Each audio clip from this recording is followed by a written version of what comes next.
दोस्तों, सावन का महीना बड़ा ही पवित्र महीना होता है, खूबसूरत महीना होता है। ये महापर्व पूजा भक्ति तथा शिव के संप्रीत माना जाता है। इस महीने को प्यार का महीना भी कहा जाता है। धर्म शास्त्रों के अनुसार सावन का महीना भारत ही नहीं अपितु विदेश में भी बड़ी धूमधाम के साथ मनाया जाता है। सावन सोमवार व्रत रखने से शुभ फलों की प्राप्ति होती है। अच्छे वर की इच्छा रखने वाले लोग सावन सोमवार का व्रत अवश्य रखें। जो भक्त सच्चे दिल से भगवान शिव को पुकारता है, भोले बाबा उसकी हर इच्छा अवश्य पूर्ण करते हैं। एक बार सच्चे दिल से कमेंट बॉक्स में लिखें, हर हर महादेव ओम नमः शिवाय। सावन की हार्दिक शुभकामनाएं। दोस्तों, सावन का महीना 2023 4 जुलाई दिन मंगलवार को पड़ रहा है। बहुत ही शुभ योग बन रहा है। ये दिन साक्षात मंगलकारी है। इस दिन आप भगवान शिव की पूजा अवश्य करें। दोस्तों, 4 जुलाई से शुरू हो रहे सावन माह में इस बार शिव जी की अधिक कृपा बरसेगी, क्योंकि इस साल 8 सावन सोमवार व्रत हैं। इसमें 4 सोमवार व्रत और 4 सावन अधिक मास व्रत। सावन मास में माल मास या पुरुषोत्तम मास की वजह से इस बार 4 नहीं बल्कि 8 सोमवार के व्रत किए जाएंगे। पहले सोमवार का व्रत 10 जुलाई, दूसरे सोमवार का व्रत 17 जुलाई, तीसरे सोमवार का व्रत 24 जुलाई, चौथा सोमवार व्रत 31 जुलाई, पांचवा व्रत 7 अगस्त, छठा सोमवार व्रत 14 अगस्त, सातवां सोमवार व्रत 21 अगस्त और 8वां सोमवार 28 अगस्त को रखा जाएगा। चंद्र मास 354 दिनों का होता है, वहीं सौर मास 365 दिन का। दोनों में करीब 11 दिन का अंतर आता है और तीसरे साल ये अंतर 33 दिन का हो जाता है, जिसे अधिक मास कहा जाता है। ऐसे में इस बार सावन पूरे 2 महीने तक रहने वाले हैं, यानी 58 दिन, न कम न ज्यादा। भगवान भोलेनाथ आपके घर में अस्थायी रूप से वास करने वाले हैं, तो ऐसे में दिल खोलकर भगवान शिव की उपासना और भक्ति में लग जाइए। आपको बता दें, ये शुभ संयोग पूरे 19 सालों बाद पड़ा है। दरअसल इस बार 18 जुलाई से 16 अगस्त तक सावन अधिक मास रहने वाला है। दोस्तों, सावन का पहला सोमवार कब है? सावन के महीने का पहला सोमवार 10 जुलाई को पड़ेगा। इस दिन आप व्रत अवश्य रखें। भगवान भोलेनाथ आपकी सभी मनोकामनाएं अवश्य पूर्ण करेंगे। दोस्तों, सावन की समाप्ति होगी 31 अगस्त को और रक्षाबंधन का त्योहार मनाया जाएगा 30 अगस्त बुधवार के दिन। सावन की समाप्ति होने से एक दिन पहले रक्षाबंधन का पर्व मनाया जाएगा। दोस्तों, लेकिन क्या आप जानते हैं, सावन के पवित्र महीने में 5 गलती नहीं करना चाहिए। भगवान भोलेनाथ को 3 चीजें सोमवार के व्रत में नहीं चढ़ाना चाहिए। साथ ही साथ 3 महिलाओं को सावन का व्रत कभी नहीं रखना चाहिए। घोर पाप लगता है, घर बर्बाद हो जाता है। आइए जानते हैं। दोस्तों, सावन के महीने में व्रत विधि और शिवलिंग पूजा कैसे करें और क्या क्या गलतियां नहीं करना चाहिए। दोस्तों, सावन सोमवार व्रत विधि। सावन सोमवार के दिन जल्दी उठकर स्नान करें। इसके बाद भगवान शिव का जलाभिषेक करें। साथ ही माता पार्वती और नंदी को भी गंगा जल या दूध चढ़ाएं। और चाहे कुछ भी हो जाए, शिवलिंग पर तुलसी का पत्ता गलती से भी ना चढ़ाएं, नहीं तो हो जाएगा सब उल्टा। पंचामृत से रुद्राभिषेक करें और बेलपत्र अर्पित करें। शिवलिंग पर धतूरा, भांग, चंदन, चावल चढ़ाएं और सभी को तिलक लगाएं। प्रसाद के रूप में भगवान शिव को घी शक्कर का भोग लगाएं। धूप दीप से गणेश जी की आरती करें और आखिरी में भगवान शिव की आरती करें और प्रसाद बांटें। दोस्तों, सावन में कौन कौन सी गलतियां करने से शिव नाराज होते हैं, आइए ये भी जान लेते हैं। दोस्तों, सावन के पवित्र महीने में सुबह जल्दी उठना चाहिए, नहीं तो शिव नाराज हो जाएंगे। सावन के महीने में हरी सब्जियां दूषित हो जाती हैं, इसीलिए देखकर खाना चाहिए। उसमें कीड़े वगैरह हो सकते हैं जो आपके मुंह में जाएंगे और आप बीमार पड़ सकते हैं। सावन में बैगन खाने से बचना चाहिए, भगवान शिव नाराज हो जाते हैं। इस पवित्र महीने में पति पत्नी को दूरी बनाकर रहना चाहिए। अगर आप संयम नहीं रखते तो भगवान शिव हमेशा हमेशा के लिए नाराज हो सकते हैं। सावन के पवित्र महीने में घर में रोना धोना नहीं चाहिए, हमेशा खुश रहना चाहिए। भगवान शिव बहुत प्रसन्न होते हैं और आपको माला माल कर देते हैं। दोस्तों, सावन के महीने में गलती से भी मांस मत खाना, मदिरा मत पीना, लहसुन प्याज कभी मत खाना।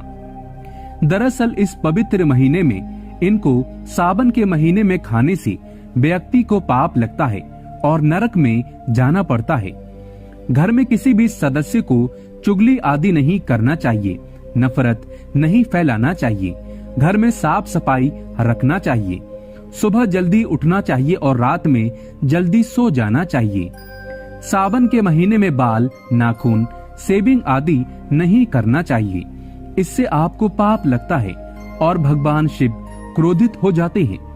सावन के महीने में मीठा बोलने वाला व्यक्ति भगवान शिव की कृपा पा लेता है। वह व्यक्ति जल्दी ही करोड़पति बन जाता है, क्योंकि उसके सर पर भगवान शिव का आशीर्वाद बन जाता है। सावन में जितना हो सके गरीबों की सेवा करें, भंडारा कराएं, गरीबों में कपड़े आदि बांटें। भगवान शिव उस व्यक्ति को पल भर में धनी बना देते हैं। सावन के इस पवित्र महीने में गरीब को खाली हाथ न जाने दें। गूंगे जीव को भोजन अवश्य कराएं। क्या पता उस गरीब के रूप में भगवान शिव हो या उस जीव के रूप में भी भगवान शिव हो सकते हैं। ईश्वर किसी के भी रूप में आपकी परीक्षा लेने धरती पर आ सकता है। आगे आपकी मर्जी। दोस्तों, चाहे कुछ भी हो जाए, भगवान शिव के पास 5 चीजें गलती से भी मत रखना, नहीं तो आपका व्रत टूट जाएगा। शिव जी होते हैं नाराज। तो चलिए जानते हैं। दोस्तों, नंबर 1, जहाँ रखा हो शिवलिंग या महादेव की कोई भी प्रतिमा, तो वहाँ पर भूल कर भी चप्पल जूते लेकर नहीं जाना चाहिए। जरा सोचिए, जब आपके कमरे में कोई चप्पल लेकर प्रवेश करता है तो आपको कितना क्रोध आता है।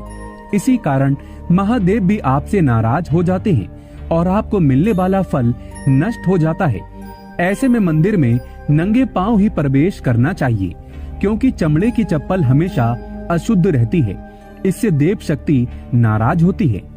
दोस्तों, नंबर 2, अक्सर महिलाओं को मासिक धर्म आ जाता है और वो बिना किसी को बताए पूजा पाठ कर लेती हैं, जो कि शास्त्रों में वर्जित माना गया है।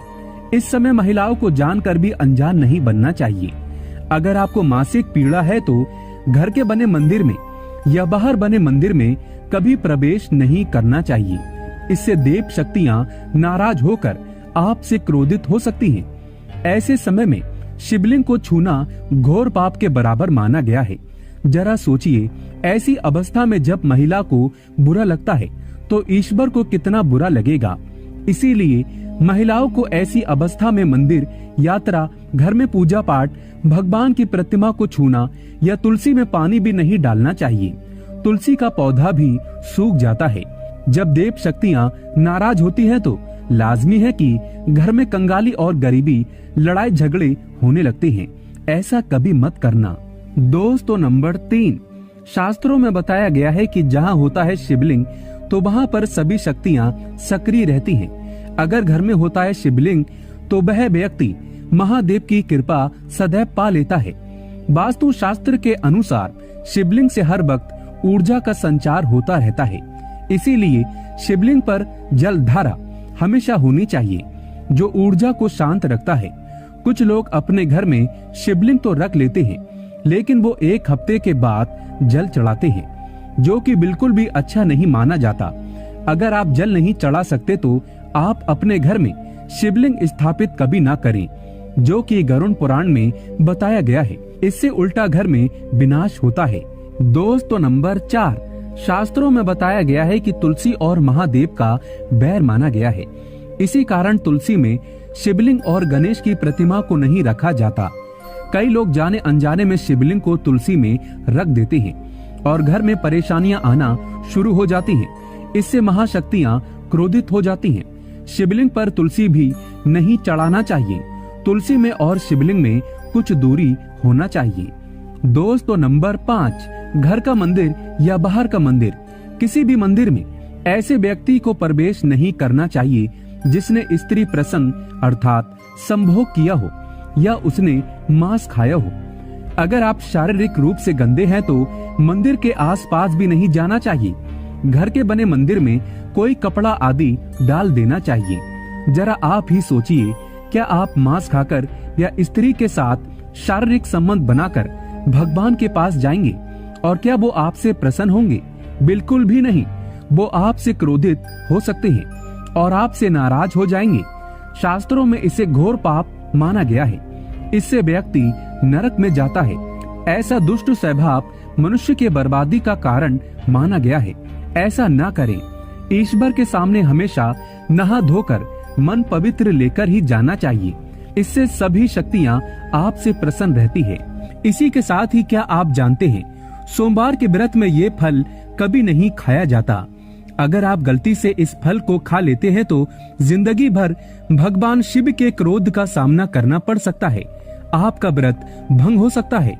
यहाँ तक कि आपके परिवार पर कष्ट आ सकते हैं। कम से कम सोमवार के व्रत में ऐसा पाप कभी ना करें। दोस्तों, नंबर 1, शास्त्रों में कहा गया है कि व्रतधारी को उधार मांगकर फल आदि नहीं खाना चाहिए। इससे पाप लगता है और व्रत अधूरा रह जाता है। सोमवार का व्रत हो या कोई भी व्रत क्यों न हो, पड़ोसियों से मांगकर भी व्रत आदि में फल वगैरह नहीं खाना चाहिए। व्रत में उधार मांगकर खाने से व्यक्ति का व्रत झूठा हो जाता है। ईश्वर की शरण में आने पर व्यक्ति को झूठ नहीं बोलना चाहिए, कर्ज नहीं लेना चाहिए, चुगली आदि नहीं करना चाहिए, उधार मांगकर भी नहीं खाना चाहिए। अगर आपको कोई अपनी मर्जी से खाने के लिए व्रत में कुछ देता है तो उसे आप खा सकते हैं, लेकिन व्रत में कम से कम उधार मांगकर फल आदि नहीं खाना चाहिए। इससे पाप लगता है और व्यक्ति की पवित्रता भंग हो जाती है। दोस्तों, नंबर 2, सोमवार का व्रत हो या सावन का व्रत, आपको नाशपाती नहीं खाना चाहिए। दरअसल इस फल का नाम नाश यानी नाश करने वाला होता है, इसीलिए इस फल को व्रत में नहीं खाना चाहिए। व्रत आदि को छोड़कर किसी और दिन आप कभी भी खा सकते हैं, लेकिन अगर जिस दिन आपका व्रत हो उस दिन नाशपाती का सेवन नहीं करना चाहिए। भगवान को भी नाशपाती नहीं चढ़ाना चाहिए। दोस्तों, नंबर 3, कुट्टू या सिंगाड़े का आटा खाने से भी आपका व्रत टूट सकता है। आपको बता दें, लंबे समय से रखा हुआ आटा आपका व्रत भंग कर सकता है। दरअसल पुराने आटे में घुन आदि कीड़े वगैरह पड़ जाते हैं जो ठीक तरह से दिखाई भी नहीं देते। ऐसा आटा खाने पर दरअसल आप मांस का सेवन करते हैं और व्रत में कीड़े खाना घोर पाप के बराबर माना गया है और आपका व्रत भी भंग हो जाता है। व्रत में ताजी आटा खाना चाहिए। लंबे समय से रखे हुए आटे में कीड़े पड़ जाते हैं, ऐसा कभी ना करें। व्रत हमेशा शुद्धता में ही रखना चाहिए। दोस्तों, चाहे कुछ भी हो जाए, सावन के इस पवित्र महीने में 5 ऐसी महिलाओं और पुरुषों को सावन का व्रत नहीं रखना चाहिए। भगवान शिव हो जाते हैं क्रोधित। शिव ऐसे व्यक्तियों की पूजा कभी स्वीकार नहीं करते। तो चलिए जानते हैं। दोस्तों, नंबर 1, खासतौर से पति पत्नी के लिए सावन का व्रत रखना बहुत ही महत्वपूर्ण माना जाता है। इस व्रत को पूर्ण रूप से करने से वैवाहिक जीवन सफल हो जाता है और 7 जन्मों तक का साथ मिल जाता है। लेकिन क्या आप जानते हैं, अगर आपने हिंदू रीति रिवाजों के साथ 7 फेरे नहीं लिए हैं तो आप सावन के इस व्रत को नहीं रख सकते। ऐसे में आप दूर रहें। बगैर 7 फेरे लिए कोई भी प्रेमी जोड़े इस व्रत को नहीं कर सकते। शास्त्रों में इस बात की कतई मनाही है। अगर आपने कोर्ट मैरिज की है तो फिर भी आप इस व्रत को रखने में सक्षम नहीं हैं। पहले आप 7 फेरे लें, तभी ही इस व्रत को भली भांति किया जा सकता है। 7 फेरे लेने के बाद आप किसी भी धार्मिक कार्य में शामिल हो सकते हैं और अगर आप शास्त्रों के विरुद्ध ऐसा करते हैं तो आप पाप के भागीदार बन सकते हैं। दोस्तों, नंबर 2, मन में क्रूर विचार। एक दुष्ट व्यक्ति सावन के इस पवित्र महीने से हमेशा दूर रहे। ऐसे व्यक्ति की पूजा कभी स्वीकार नहीं करते महादेव। अगर हम शास्त्रों की माने तो अगर आपके मन में गलत विचार आते हैं और आप दूसरों के प्रति गलत भावना अपने मन में रखते हैं तो आप सावन का व्रत कभी ना रखें। शिव ऐसे व्यक्ति से हमेशा क्रोधित रहते हैं और उनकी पूजा कभी स्वीकार नहीं करते। अगर आपका मन सच्चा है तभी ही शिव आपकी पुकार अवश्य सुनेंगे। दोस्तों, नंबर 3, तलाकशुदा व्यक्ति को भी सावन के इस पवित्र महीने में शिव की आराधना नहीं करनी चाहिए, क्योंकि ये महीना प्रेम का प्रतीक माना जाता है। इसीलिए आप इस व्रत को कतई ना रखें। आपको बता दें, शास्त्र कहता है जो प्रेमी जोड़े एक दूसरे से दूर रहते हैं तो उन्हें भक्त के चलते एक हो जाना चाहिए, तभी ही ईश्वर उनकी भक्ति स्वीकार करता है। शास्त्र कहता है पति पत्नी जब साथ में मिलकर ईश्वर की आराधना करते हैं तो कई गुना फलों की प्राप्ति होती है। ऐसे में अगर आप सावन का व्रत रखना चाहते हैं तो दोनों को एक होना पड़ेगा, तभी ही महादेव आपकी पूजा स्वीकार करेंगे। दोस्तों नंबर 4, आचार्य चाणक्य के अनुसार एक वैश्या की पूजा भी ईश्वर कभी स्वीकार नहीं करता। ये शास्त्रों के विरुद्ध है। ऐसा करने से महापाप माना जाता है। ऐसे में सावन के इस पवित्र महीने में ऐसी महिलाओं को दूर रहना चाहिए और व्रत को कभी गलती से भी नहीं रखना चाहिए। दोस्तों नंबर 5, ये गलती कभी मत करना। शास्त्रों के अनुसार कुंवारी कन्या को शिवलिंग कभी स्पर्श नहीं करना चाहिए, इसे पाप माना जाता है। और दोस्तों वहीं जिस व्यक्ति के मन में स्त्री के प्रति गंदे विचार या वो व्यक्ति गालियां देता है तो भगवान शिव ऐसे व्यक्ति को नरक में भी स्थान नहीं देते। ऐसे व्यक्ति की पूजा कभी स्वीकार नहीं करते। दोस्तों नंबर 6, कुंवारी लड़कियां इस व्रत को जरूर रखें। अगर पाना है महादेव जैसा पति तो इस व्रत को कुंवारी कन्या जरूर रखें। खास तौर से सावन में जब कोई कुंवारी कन्या इस व्रत को भली भांति पूरा कर लेती है तो यकीनन उसे महादेव जैसे पति की प्राप्ति अवश्य होती है।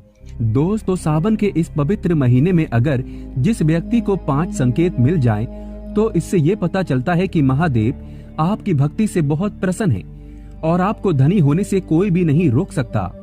तो चलिए जानते हैं। दोस्तों नंबर 1, बैल का दरवाजे पर आना। नंदी महाराज भगवान भोलेनाथ के वाहन है। नंदी को भगवान शिव का द्वारपाल भी कहा गया है। नंदी महाराज को बुद्धि और ज्ञान का प्रतीक माना गया है। शिव के मंदिर के बाहर हमेशा नंदी महाराज विराजित रहते हैं। लेकिन अगर सावन के इस पवित्र महीने में अचानक से नंदी महाराज आपके दरवाजे पर आ जाएं और घर की चौखट को सींग मारने लगे, तब आपको समझ लेना चाहिए कि भगवान शिव आपके घर में आने वाले हैं, जो कि ये एक उनके आने का संकेत है। भगवान शिव आपकी भक्ति से बहुत प्रसन्न है और आपके घर में खुशियां आने वाली हैं। आपको धनी होने से कोई नहीं रोक सकता। लेकिन याद रहे, नंदी महाराज को तिलक लगाकर मीठा भोग जरूर खिलाएं। दोस्तों नंबर 2, सावन के पवित्र महीने में अचानक से आपके सपनों में अगर शिवलिंग दिखाई दे जाए, अर्थात भगवान शिव दिखाई दे जाए, तो इसे आपको ये समझना चाहिए कि अब आपके जीवन से परेशानियों का अंत जल्दी हो जाएगा। भगवान शिव आपकी सच्ची आराधना भक्ति से बहुत खुश हैं और वो आपके घर में आने वाले हैं। ऐसे में याद रहे, शिव की भक्ति में कोई भी कमी नहीं आना चाहिए। घर को गंदा मत रखना, क्योंकि आपके घर में भगवान शिव आने वाले हैं। दोस्तों नंबर 3, शास्त्रों के अनुसार माना गया है कि नीलकंठ भगवान शिव का प्रतीक है। अगर आपके घर में सावन के महीने में नीलकंठ छत पर आकर बैठ जाए तो उसे भूल कर भी मत भगाना, क्योंकि ये भगवान शिव का प्रतीक माना गया है। ऐसे में आपको खुश होना चाहिए, क्योंकि भगवान शिव आपकी भक्ति से बहुत खुश हैं। शास्त्रों में बताया गया है कि नीलकंठ अगर मनुष्य के घर पर आकर बैठ जाए तो साक्षात घर में महाशिव के आने के संकेत माने गए हैं। अब आपके बुरे दिन जाने वाले हैं। कहते हैं श्री राम ने इस पक्षी के दर्शन करने के बाद ही रावण पर विजय प्राप्त की थी। दोस्तों नंबर 4, सावन के पवित्र महीने में अचानक से घर में काला सांप निकल आए तो बहुत ही शुभ माना गया है। इसे बिल्कुल भी ना मारें। ये भगवान शिव के आने का संकेत है। जिनकी भक्ति से महादेव प्रसन्न होते हैं, तब महादेव किसी खास अवसर पर ही अपने दर्शन देते हैं। सावन का महीना बहुत ही पवित्र महीना माना गया है। यही वो महीना है जिसमें भगवान शिव धरती पर आते हैं और उसी घर में अपना वास बना लेते हैं जो सच्चा भक्त होता हो। सपनों में किसी मंदिर में नाग नागिन का जोड़ा देखना बहुत ही शुभ माना गया है। ये घर में शिव के आने के संकेत हैं। अब आपको खुश होने की जरूरत है। दोस्तों नंबर 5, सावन के शुभ अवसर पर सोमवार के दिन डमरू की आवाज, घंटियों की आवाज सुनाई दे जाए तो ये अत्यंत शुभ माना गया है। इसका अर्थ ये है कि भगवान भोलेनाथ आपसे प्रसन्न है और जल्दी आपके घर और जीवन में प्रवेश करने वाले हैं, जिससे आपका आर्थिक संकट दूर होकर जीवन में सुख समृद्धि आने वाली है। महादेव आपसे बहुत खुश हैं। दोस्तों, महादेव की कृपा पाने के लिए एक बार भगवान शिव का जयकारा अवश्य लगाएं। हर हर महादेव, ओम नमः शिवाय एक लाइक तो बनता है।